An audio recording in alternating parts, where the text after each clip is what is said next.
بسم اللہ الرحمن الرحیم۔ شاید آج آپ کے دل میں ایک عجیب سی بے چینی ہے، ایک نام، ایک چہرہ جو بار بار خیالوں میں آ جاتا ہے۔ کوشش کرتے ہیں بھول جانے کی، پر وہ شخص دل سے نکلتا ہی نہیں۔ کبھی سوچا ہے کیوں وہ آپ کی دعاؤں میں بار بار آ جاتا ہے؟ کیوں وہ آپ کی تنہائیوں میں بھی موجود رہتا ہے؟ شاید اسی لیے جب کوئی شخص آپ کے دل اور دماغ سے نہ نکلے اور لاکھ کوششوں کے باوجود اس کا خیال آپ کا پیچھا نہ چھوڑے، تو سمجھ لینا کہ یہ محض ایک اتفاق نہیں ہے، یہ اللہ کا ایک خاص اشارہ ہے۔ ہماری زندگی میں ہزاروں لوگ آتے ہیں اور چلے جاتے ہیں، لیکن کسی ایک انسان کا آپ کے خیالوں میں ٹھہر جانا اس بات کی دلیل ہے کہ اس شخص کا آپ کی روح سے کوئی گہرا رشتہ ہے۔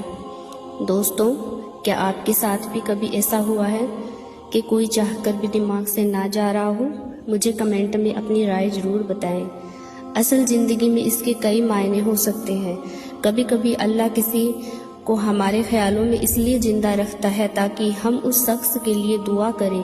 شاید وہ انسان اس وقت کسی بڑی مشکل میں ہو، یا اسے کسی کی ہمدردی کی سخت ضرورت ہو، اور اللہ نے آپ کو اس کی دعا کے لیے چنا ہو۔ جب آپ کسی کو شدت سے یاد کرتے ہیں تو اصل میں آپ کی روح اسے پکار رہی ہوتی ہے۔ اگر آپ بھی کسی کو اپنی دعاؤں میں یاد رکھتے ہیں تو کمنٹ سیکشن میں آمین ضرور لکھیں۔ اس احساس کا ایک پہلو یہ بھی ہے کہ اللہ ہمیں کسی کی یاد میں الجھا کر اصل میں صبر اور توکل سکھانا چاہتا ہے۔ جب ہم کسی کو بھولنے کی کوشش میں ناکام ہوتے ہیں تو ہمیں اپنی عاجزی کا احساس ہوتا ہے۔ ہمیں پتہ چلتا ہے کہ ہمارے جذبات پر ہمارا نہیں بلکہ اس پروردگار کا قبضہ ہے۔ یہ ایک اشارہ ہے کہ آپ دنیا کی بھیڑ سے کٹ کر تھوڑا وقت نکالیں اپنے اللہ کے لیے اور کہیں، یا اللہ، میرے دل کا سکون تیرے ہاتھ میں ہے۔ اگر آپ کو میری یہ بات صحیح لگ رہی ہے تو ویڈیو کو لائک کریں اور کمنٹ میں بتائیں کہ کیا آپ بھی سکون کی تلاش میں ہیں۔ کئی بار یہ یاد ہمیں کسی پرانی غلطی کو سدھارنے کا موقع دیتی ہے۔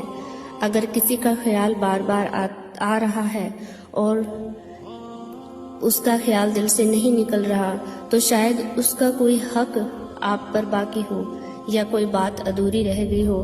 یہ ایک اشارہ ہوتا ہے کہ رشتوں کی قدر کرے، اور اگر کوئی ناراضگی ہے تو اسے دور کرنے کی پہل کرے۔ آخر میں یہ احساس ہمیں انسانیت کو خوبصورتی سکھاتا ہے اور دکھاتا بھی ہے۔ دماغ سے نہ نکلنے والوں کا شخص اصل میں ہماری زندگی کا ایک اہم سبق ہوتا ہے۔ اللہ کبھی بھی بے وجہ کسی کی یاد میں گرفتار نہیں کرتا۔ ہر یاد کے پیچھے ایک مقصد ہوتا ہے، چاہے وہ دعا ہو، کوئی سبق ہو، یا پھر کسی بکھرے ہوئے رشتے کو دوبارہ جوڑنے کی چاہت۔ جب کوئی نہ نکلے دل سے تو سمجھ لیں کہ اب فیصلہ آپ کے ہاتھ میں نہیں، اس کی رضا میں ہے۔